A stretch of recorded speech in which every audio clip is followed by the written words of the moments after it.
Jithin K Jose, Jishnu Sreekumar എന്നിവർ എഴുതി Jithin K Jose സംവിധാനം ചെയ്ത് മമ്മൂട്ടി, വിനായകൻ എന്നിവരെ പ്രധാന കഥാപാത്രങ്ങളെ അവതരിപ്പിക്കുന്ന ഏറ്റവും പുതിയ സിനിമയാണ് കളങ്കാവൽ. മമ്മൂട്ടി എന്ന് പറയുന്ന ആക്ടർ നമുക്ക് ലിവിങ് ലെജൻഡ് എന്ന് തന്നെ നമ്മൾ പറയാറുള്ള മമ്മൂട്ടിയുടെ ഈ റീസെന്റ് ആയിട്ടുള്ള ഒരു അഭിനയ പകർനാട്ടങ്ങൾ നമ്മൾ കണ്ട് അത്ഭുതപ്പെട്ടിട്ടുണ്ട്. റീസെന്റ് ആയിട്ട് ഭീഷ്മർവത്തിലെല്ലാം നമ്മൾ അദ്ദേഹത്തിന്റെ പെർഫോമൻസ് കണ്ട് നമ്മൾ ശരിക്കും കോരിത്തിരിച്ചുന്നുണ്ട്. അപ്പോൾ മമ്മൂട്ടിയെ പോലെയുള്ള ഒരു ആക്ടർ വില്ലനായിട്ട് വരുന്ന അല്ലെങ്കിൽ നെഗറ്റീവ് ഷെയ്ഡുള്ള ഒരു കഥാപാത്രം ചെയ്യുന്നു എന്ന് അറിഞ്ഞപ്പോൾ തന്നെ ഭയങ്കരമായിട്ട് ഓഡിയൻസ് ആന്റിസിപ്പേറ്റ് ചെയ്തിരുന്ന ഒരു മൂവിയാണ് കളങ്കാവൽ. മമ്മൂട്ടിയും വിനായകനുമാണ് ലീഡ് റോളിൽ വരുന്നത്. നമുക്ക് എല്ലാവർക്കും അറിയാവുന്ന പോലെ തന്നെ ഒരു ത്രില്ലർ ജോണറിൽ വരുന്ന ഒരു മൂവിയാണ്, ഒരു ക്രൈം ത്രില്ലർ ജോണറിൽ വരുന്ന ഒരു മൂവിയാണ്. ഇതിൽ എടുത്തു പറയേണ്ട, അതായത് ആദ്യമേ തന്നെ എടുത്തു പറയേണ്ട കാര്യം എന്ന് വെച്ച് കഴിഞ്ഞാൽ, ശരിക്കും മമ്മൂട്ടി എന്ന് പറയുന്ന ആക്ടറിന്റെ ഒരു പുള്ളിക്കാരൻ്റെ ഒരു പൊട്ടൻഷ്യല് ഓരോ മൂവി കഴിയുമ്പോഴും അത് കൂടുതലായിട്ട് ഇമ്പ്രൂവ് ചെയ്ത് വരുന്നത് പുള്ളിക്കാരന് ഈ സിനിമയോടുള്ള ആ ഒരു ക്രേസ്, അല്ലെങ്കിൽ പുള്ളി തന്നെ പറഞ്ഞിട്ടുണ്ട് ഓരോ സിനിമയും പുള്ളിക്കാരനെ പുതിയ പുതിയ അനുഭവങ്ങളാണ് തരുന്നത്, അല്ലെങ്കിൽ പുള്ളിക്കാരൻ ഓരോ കാര്യങ്ങൾ പുതിയതായിട്ട് പഠിക്കുകയാണെന്നുള്ള രീതിയിൽ.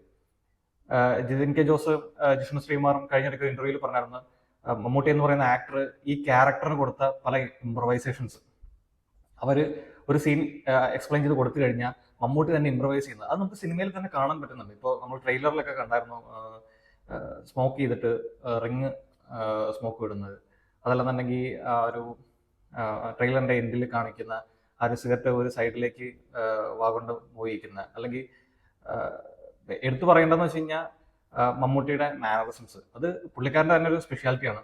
തിരുവനന്തപുരം സ്ലാങ് ആണ് കൈകാര്യം ചെയ്തിരിക്കുന്നത്. ആസ് ഓൾവേസ് സ്ലാങ് കൈകാര്യം ചെയ്യുന്നത് നല്ല സൂപ്പറായിട്ട് തന്നെയാണ് പുള്ളിക്കാരൻ കൈകാര്യം ചെയ്തിരിക്കുന്നത്.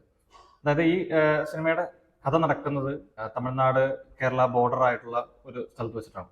അപ്പോൾ തമിഴിലും അതുപോലെ തിരുവനന്തപുരം സ്ലാങ്ങിലും ആ ഒരു സ്ലാങ് കൈകാര്യം ചെയ്യല്, അല്ലെങ്കിൽ ആ ഒരു തമിഴ് ലാംഗ്വേജ് കൈകാര്യം ചെയ്യല് അസാമാന്യം മമ്മൂട്ടി ചെയ്തിട്ടുണ്ട്. അതുപോലെ തന്നെ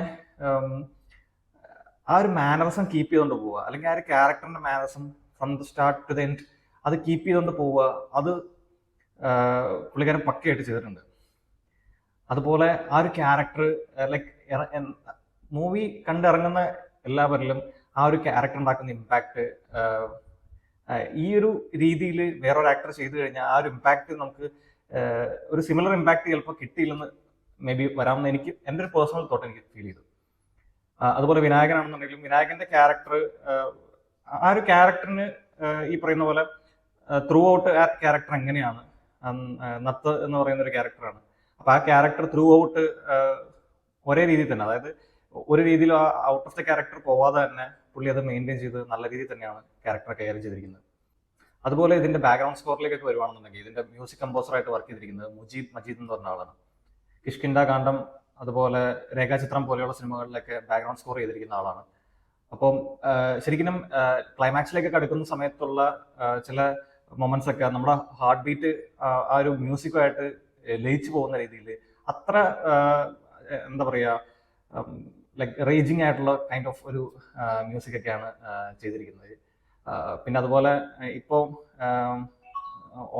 ഓൾറെഡി യൂട്യൂബിലൊക്കെ ട്രെൻഡിങ് ആയി വന്നിട്ടുണ്ട് നിലാക്കായം എന്ന് പറഞ്ഞ ചിത്രചേച്ചി പാടിയേക്കുന്ന പാട്ട്. അത് ശരിക്കും ആ ഒരു മൂവി കണ്ട് ഇറങ്ങി കഴിയുമ്പോഴേക്കും ആ ഒരു സോങ് എല്ലാവരുടെയും മൈൻഡിൽ അത് ചിലപ്പോൾ മൂളിക്കൊണ്ടിരിപ്പുണ്ടാവും. അത്രയും ഒരു ഡെപ്തിൽ ആ പാട്ട് നമുക്ക്, അല്ലെങ്കിൽ ആ ഒരു ക്യാരക്ടറിനെ നമുക്ക് നമ്മുടെ ഉള്ളിലേക്ക് ശരിക്കും ആഴ്ന്നിറക്കാനായിട്ട് ആ ഒരു പാട്ടിന് സാധിച്ചിട്ടുണ്ടെന്ന് എനിക്ക് തോന്നുന്നു.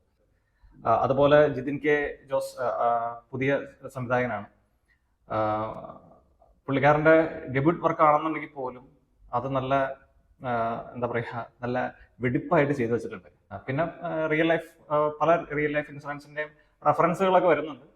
എല്ലാവരും തിയേറ്ററിൽ തന്നെ പോയി കാണണം. കാരണം ഇതിന്റെ ഒരു ബീജിയും കാര്യങ്ങളൊക്കെ നമുക്ക് ശരിക്കും എക്സ്പീരിയൻസ് ചെയ്യാനായിട്ട് അത് തിയേറ്ററിൽ തന്നെ കാണണം എന്നാണ് എൻ്റെ ഒരു ഒപ്പീനിയൻ. എന്നാലേ ആ ഒരു ഫീൽ നമുക്ക് കിട്ടത്തുള്ളൂ.